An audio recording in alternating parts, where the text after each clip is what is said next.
As we are gathered in this place, we thank you that you have called us to worship. We thank you for these songs that have guided our hearts to seek you. So Lord, we pray that you would hear our worship, and now that you be present with us as we proclaim your word, may you be glorified and honored in that. Lord, I would ask for the presence of your Spirit to guide the preaching of your word and to guide the hearing of it. May you be honored, may you be glorified in what we do here this morning. And may the name of your Son, Jesus Christ, be praised on our lips. We ask this in Jesus' name. Amen. Before we begin, I'd like to say thank you to Frank and Lori for leading us in worship this morning.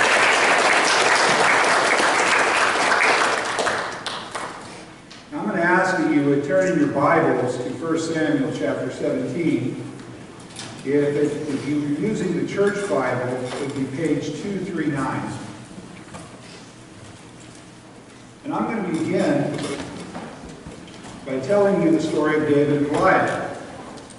Now, I know that's a story that a lot of you are very familiar with, and it might be a story that some of you aren't that familiar with. One thing I've learned is, with doing the Awanas the last year, that stories are a great way to get across the Bible truth. And my own kids, they love to hear stories. And so I'd like to tell the story of David and Goliath to you, and then come back and take it apart piece by piece to look at what God is teaching us in that story. So if you remember, I think it's probably easy to assume that the story of Goliath, David and Goliath, involved at least two primary characters. That'd be David and Goliath. Well, what was going on was in the nation of Israel at the time, and they were at war. They were at war with another country, and those people of that country were the Philistines. And so the two armies of the Philistines and the Israelites, they came out to do battle with each other. Now they met in a valley. That valley was the valley of Elah. And so there was like a hill on both sides of this valley. And so on one side of the valley was the army of Israel. And on the other side of the valley was the army of the Philistines. They faced each other, and they're prepared to do battle. Now, do we know the name of the king of Israel? His name was Saul. He had just been elected king, or picked as king, not too long before. And he was a man that was known as being handsome and strong and tall and a very vibrant leader of the nation. So Saul was the king of the people of Israel. And the Philistines, they were standing on the other side. Now the Philistines brought up something that was really an interesting way to do battle. They sent out what they called their champion. That would be Goliath. So Goliath steps out, and Goliath is how tall? He is 9 foot 9 inches tall. He thought you were tall. And you thought I was tall. That's right. I'm 6'9". By the way, when I was studying for this, I was looking, and in the Septuagint, it actually says that Goliath was 6'7". I'm like, that's short. But can you get your mind around somebody who's 9 foot 9 inches tall? No. I'm going to ask my son, Kali, can you come up here? I want to give you a comparison, because I think it's important to get your mind around. This is my son, Calixto. That's his real name, but we call him Kali. And it's nice because of this trend they got going on where all of California shirts are called Kali. We're able to get him shirts with his name on it. Now, David was a shepherd. I'm going to be talking about David later, but I'm going to mention this. Goliath was 9 foot 9. David would have been about 5 foot tall. The comparison would be that me and him were going into battle with each other. Get your mind around that. Do you think he would want to fight me? He says yes. All right, you can go ahead and sit back down. I want you to think about that size comparison, because that size comparison is important to this story. Because Goliath was a beast. 9 foot 9. One of my daughters says all of her friends are afraid of me because they're afraid that I'll eat them. Where's that coming from? But Goliath was huge. So they send Goliath out, and he's like challenging all of Israel. He's like, you know what? We got our army over here. You got your army over there. You send out a champion. And that champion will come fight me. And whoever wins, wins the whole thing. The whole war is over on one fight. Now, Israel's over there looking at him going, who's going to do it? You know who should have done it? Saul. He's their king. He's the tall dude. He's got armor. He should be fighting for his people. But you know what Saul's doing? Hiding in his tent. And this goes on day after day. Goliath would come out and say, send out a champion that we may fight. Day after day goes on. Well, there's this young boy. So I've already talked about two characters in this story, Goliath and Saul. Saul's the king of Israel. He should have been fighting Goliath for his people. Goliath is out there. He's the champion of the Philistines. David is this little shepherd. We already saw how tall David was compared to Goliath, right? David's this little shepherd. His father Jesse sends him to bring food to the troops, because David's brothers are part of those troops. And so David is bringing food back and forth. And one day he shows up, and he's there for Saul or for Goliath coming out to challenge the people of Israel. Now David gets mad. He's like, why is nobody taking care of this guy? Remember, David. Why has nobody done this? Now his brother gets really mad at him. He's like, you got sin in your heart. There's something wrong with you that you be condemning the people of Israel. But you know who hears David talking about this? Saul. So David gets brought to Saul's tent. And David's like, I'll take care of it. Little guy, probably looking up at Saul like somebody would look up to me. He looks up to Saul and says, I'll take care of it. And guess what? Saul says, okay. Have you ever thought about this story? If you've heard this story before, have you ever thought, what was going through Saul's mind that he would let a child be the champion for his people? Just think about that one for a moment. What was wrong with Saul? He let David be the champion for his people. So he took David, and he took all of his armor, and he dropped it on David's shoulders, and he handed him his sword, put his helmet on, and David's sitting there being weighed down by all the weight. He's like, I can't fight with this.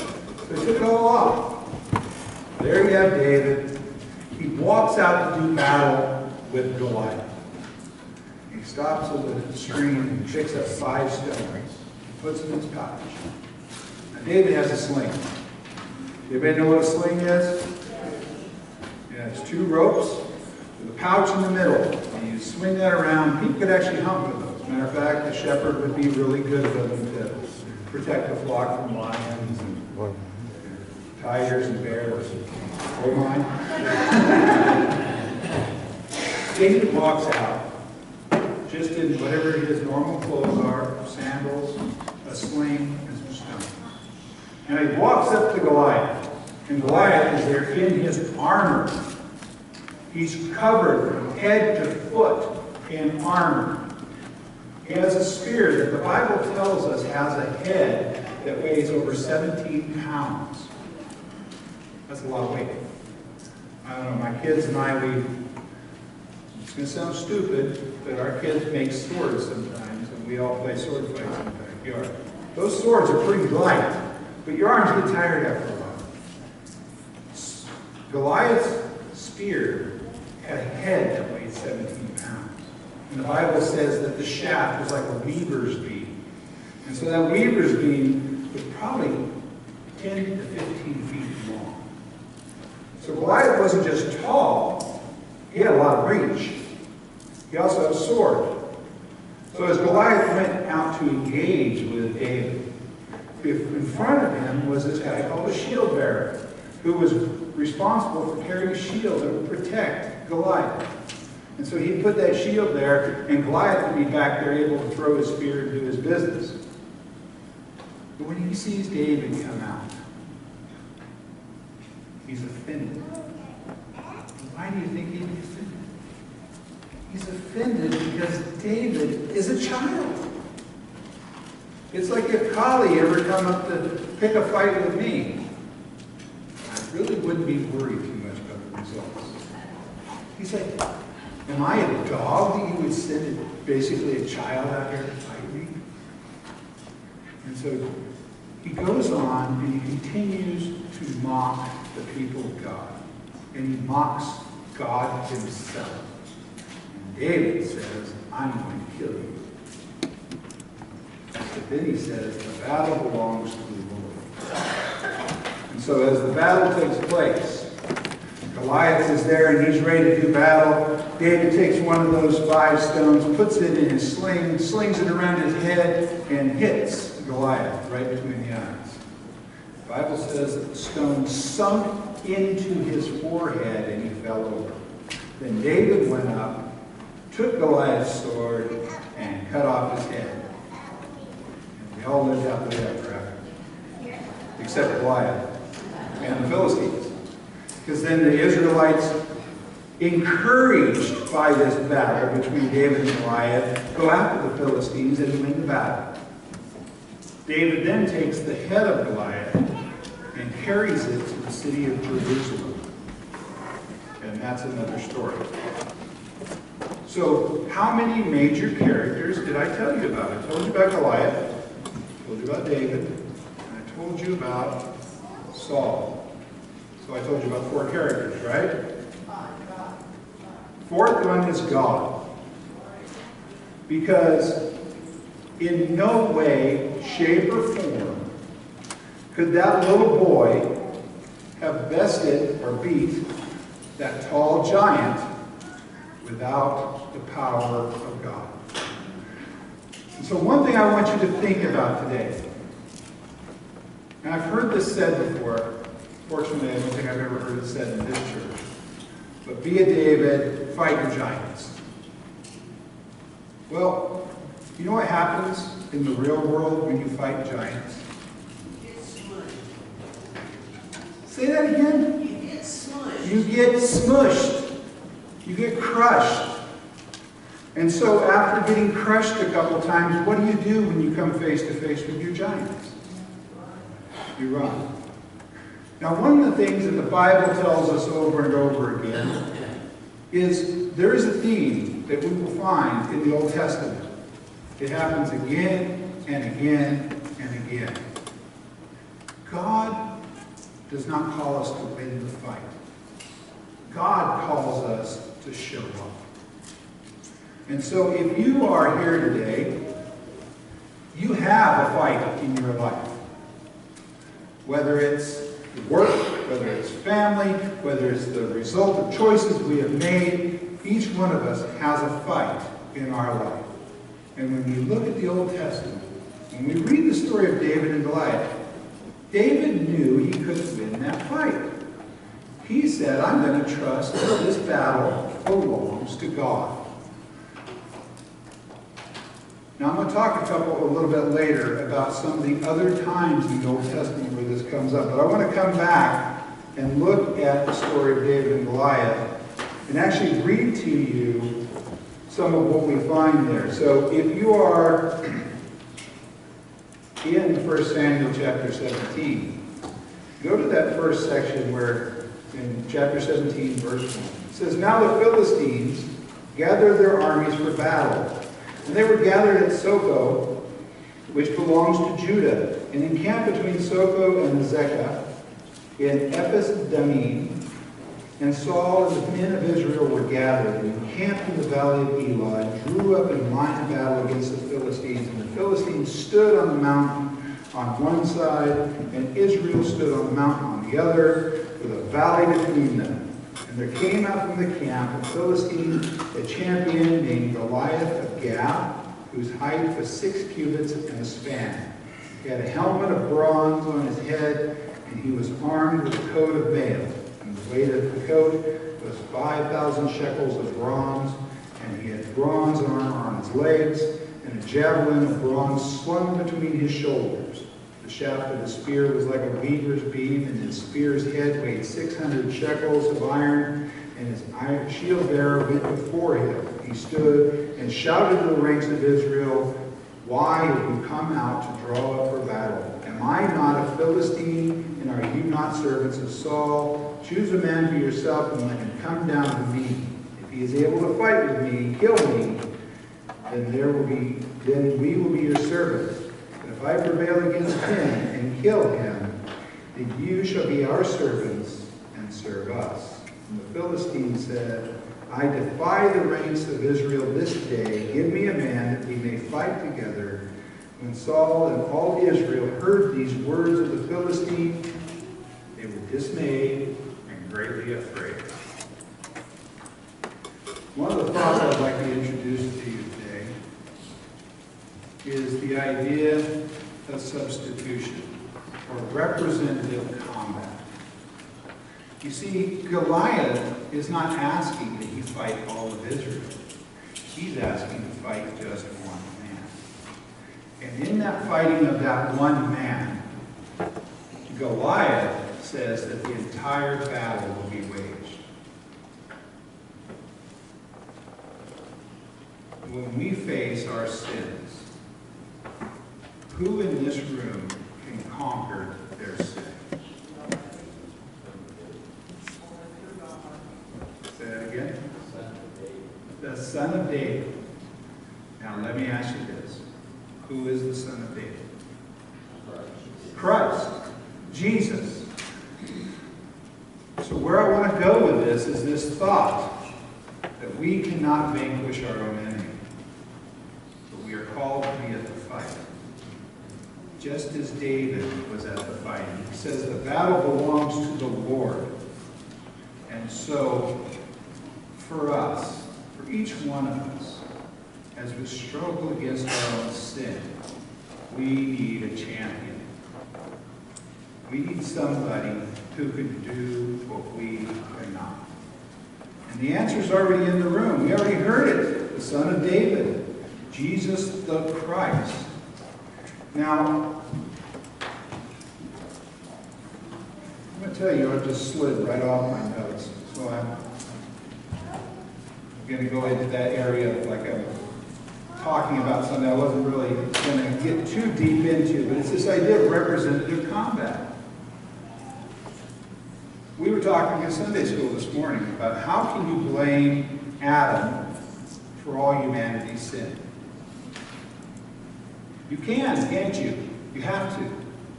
Because Adam plunged humanity into sin. And so, now every time that we face our sin, we engage in combat. See, we had a representative head. That representative head was Adam.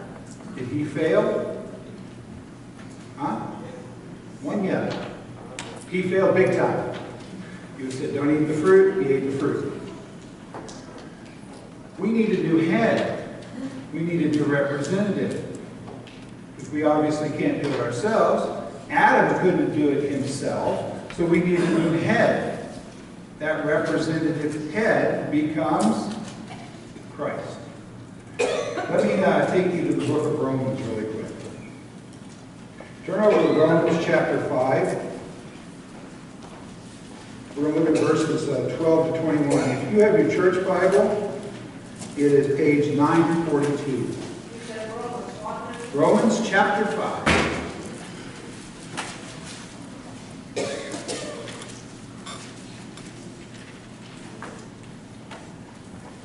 So it's going to be verses 12 to 21. Page 942 of the church Bible. Paul says here, therefore, just as sin came into the world through one man, and death through sin, and so death spread to all men because all sinned. For sin indeed was in the world before the law was given. But sin is not counted where there is no law. Yet death reigned from Adam to Moses, even over those who were sinning was not like the transgression of Adam. was a type of the one who was to come. But the free gift is not the trespass. For if many died through one man's trespass, much more have the grace of God and the free gift of grace by the grace of that one man, Jesus Christ, abounded for many. And the free gift is not like the result of that one man's sin.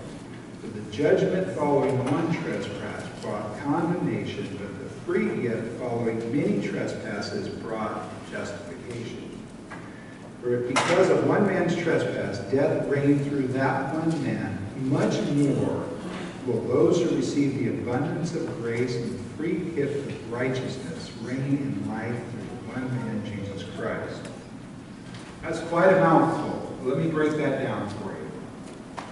When God created man, he put Adam and Eve in the garden.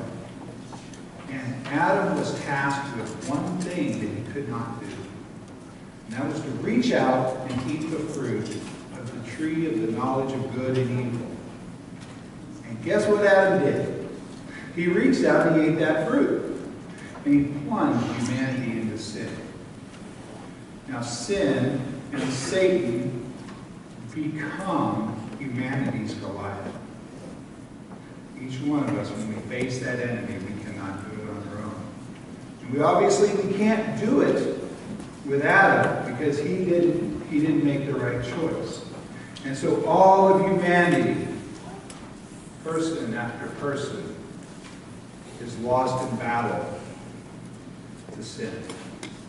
And along comes the Son of David, and he stands there and he lives a perfect and a sinless life. And then he takes his righteousness. He says, my righteousness is available to you. I stand in your place. I represent you. I am your David, and I will slay your sin. I will slay your giant, and you will be free from the burden of that sin. And you will not be slave to that sin anymore, because I stand in your place. And so Jesus becomes our David, fighting our Goliath. And so Jesus stands in our place, and he gives us that righteousness. And so now we have someone who fights for us, who stands for us and mediates for us. And so when I mentioned representative combat, and I said that David fought Goliath, the price of David's losing would have been severe. The entire nation of Israel were enslaved to the Philistines. The price of Jesus losing would have been much more severe. It would have been the end of the human race. And so we did not lose because our champion has won. So if you're here today and you're struggling with your giants, and by the way, like I said earlier, we all have them, don't we? Whether it's work or home or family or life or the choices we make, God calls each one of us to rely on the work of Jesus Christ. But we do need to show up. We need to trust.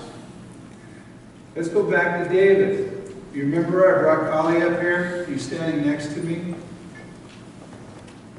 Who in their right mind would want to do battle with me if he's that size?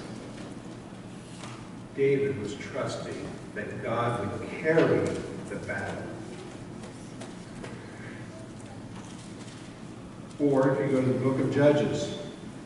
In the book of Judges, there's this really interesting story where the people are being oppressed by the Midianites. And the Midianites are like all over them. And every time they would have a harvest, the Midianites would come around and just take everything that they harvested. It's a really dark time for the people of Israel. And God shows up and he tells Gideon, he says, go and fight these Midianites. And Gideon's like, not me, Lord. They're not in my power. And so he brings all these troops to Gideon. And then he has them narrow them down. And he has this really weird thing go on where he has them go down to the water. The way they drink the water determines how many people get to stay in Gideon's army. He says, the ones who lap the water like a dog. Try to figure that out. But he gets it down to 300. And so there's this entire army of the Midianites. And Gideon goes down into the camp. And they have these lamps that are burning, and they're under these clay jars. And they break them, and they say, a sword for Gideon and for the Lord. And guess what the Midianites do? They kill themselves. They start fighting each other. Gideon's army didn't even have to be there. God's the one who took care of the battle. Or we look at the story of David and Goliath. Or there was one story that I absolutely love when I read this story. It's from the life of Hezekiah. This is actually the sermon I was going to preach, by the way, from the life of Hezekiah. I was going to preach on this battle where God has the people of Israel. They start to reform all of Judah. And Hezekiah is drawing the people back to God. And he's starting to say, we need to worship God right. And so they stop unauthorized worship in Jerusalem. And he's honoring God with his actions. Now, up to the north, there's this nation called Assyria that begins to come down. And they start to wipe out city after city in Judah. They take every strong city and they wipe it out. And they're standing at the gate of Jerusalem. Hezekiah is in Jerusalem with his people. And they're praising the Lord. They're worshiping the Assyrian armies on the outside. A troop of 185,000 people. Have you ever thought about how big 185,000? What's the population of Stanfield? Anybody know? No? Population of Stanfield, Hermiston, Umatilla, Boardman, and Tri-Cities outside your gate. And they send in their spokesman, who is mocking God. And the way he's mocking God, he's like saying, don't listen to Hezekiah. Hezekiah is trying to draw you back to God. Don't listen to him. Instead, think about this. Get your mind around this, Israel. God has let every city in Judah fall to me. So therefore, I'm speaking for God. And Hezekiah's like, don't listen to this. Trust that God will take care of us. And so the people in Jerusalem, they begin to trust in God. Even though there's an army of 185,000 people outside their gate waiting to slay them. They go to bed that night, and the next day they get up, and guess what they find? There's 185,000 dead people in front of their gate. And Sennacherib goes back and is murdered by his own children. See, God does not expect us to win the fight. God expects us to show up and trust him. And so, in this fight with our sin, are we trusting in God? Or are we trusting in ourselves? See, David trusted in God. I'm going to have you turn back to 1 Samuel chapter 17. I want you to look at what David says to the Philistines. Because then David, in verse 45, it says, then David said to the Philistines, you come to me with a sword and a spear and with a javelin, but I come to you in the name of the Lord of hosts, the God of the armies of Israel, whom you have defied. This day the Lord will deliver you into my hand, and I will strike you down and cut off your head, and I will give the dead bodies of the host of the Philistines this day to the birds of the air and to the wild beasts of the earth, that all the earth may know that there is a God in Israel, and that all this assembly may know that the Lord saves not with sword and spear, for the battle is the Lord's, and he will give you into our hand. So David is calling the people to worship as he's facing the giant. Now, when you face your giants, do you do it in your own power? I think most of us really do. honestly, if we really look down deep, how do we face our own problems? We go, man, I just need to pull up my boots by my bootstraps and go to work. Or that saying that comes from just over east of here, get a cowboy up, man up, pull yourself up by your own bootstraps, suck it up, buttercup, that's what we say at work. You know, those kind of sayings, what they're really relying on is the fact that we have to dig down deep in ourselves and make ourselves better. And I'm here to tell you that it is not by self-works that you will ever vanquish your giant. It is by relying on the one who has already vanquished your giant. Now that leads to another point that I'd like to make. When David stepped out there, it was after 40 days of this going on. One day after another. We often don't think about time frames when we read the Bible, because you read a paragraph, you read a chapter, you're like, oh, well, this actually took place over 40 days. 40 days of battle, or 40 days of this going on. And David finally steps out, and the battle comes to an end. Each one of us, as we face the problems in our life, may not see immediate relief from those problems. So I'm here to give you you might not perceive this as good news. I was going to start this message today by telling you I am not an optimist. And the reason for that, I'm going to share a little story from history. If I can remember the guy's name. During the Vietnam War, there was an admiral, Jim Stockdale. Well, he wasn't an admiral at the time, but he was a fighter pilot. He flew missions over Vietnam. And he was shot down over Vietnam. And he was taken as a prisoner of war. Does anybody here in the room remember the name Jim Stockdale? I got one hand, two hands. If you're a person of the 80s, you'll remember that when Ross Perot ran for president, Jim Stockdale was his running mate. I got some as well. All right. So Jim Stockdale was shot down over Vietnam, and he was taken prisoner, and he was placed in the Hanoi Hilton. Hilton is a derogatory term because it was a bad place. He was tortured over 10 times in that time.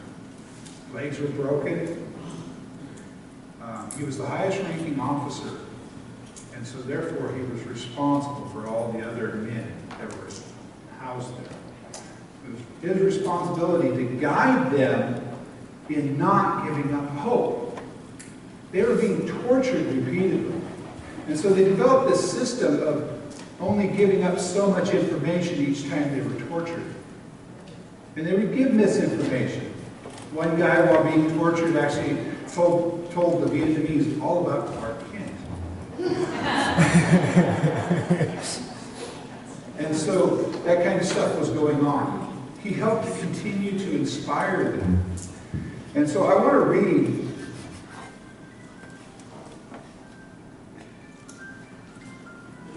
it's a good tune.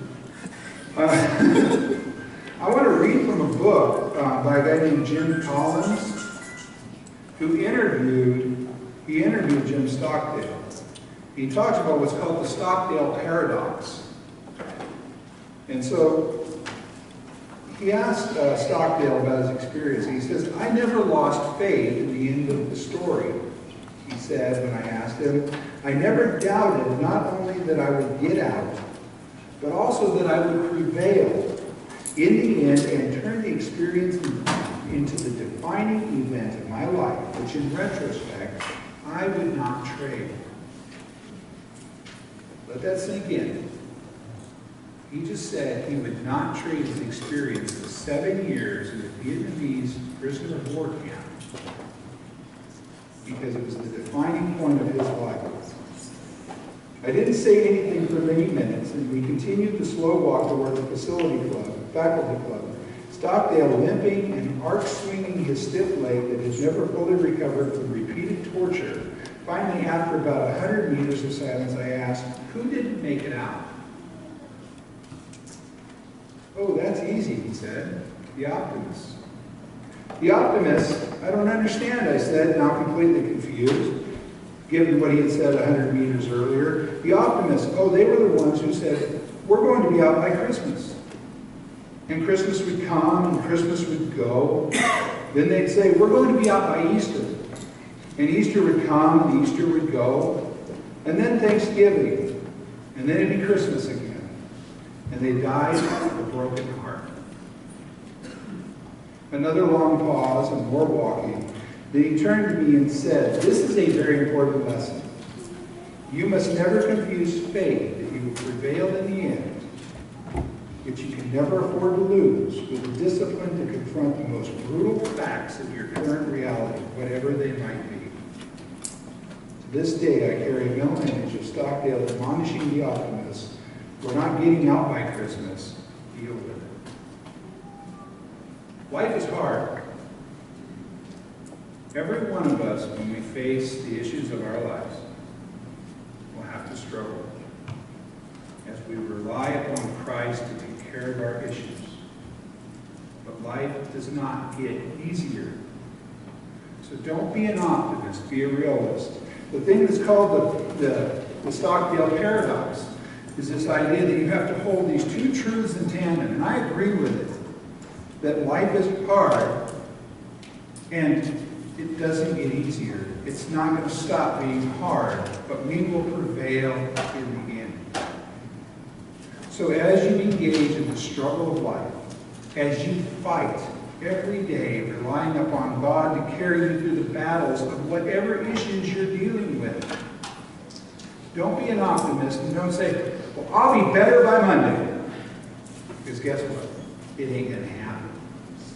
Or, I'll be over this by next week.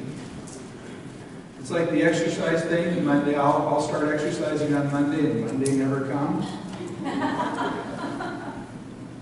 Hold those two truths in tandem. That God has a plan for you. Each one of you, God has a perfect plan of redemption for. He has already done the work. He has already saved you. He has already done the battle. It is over.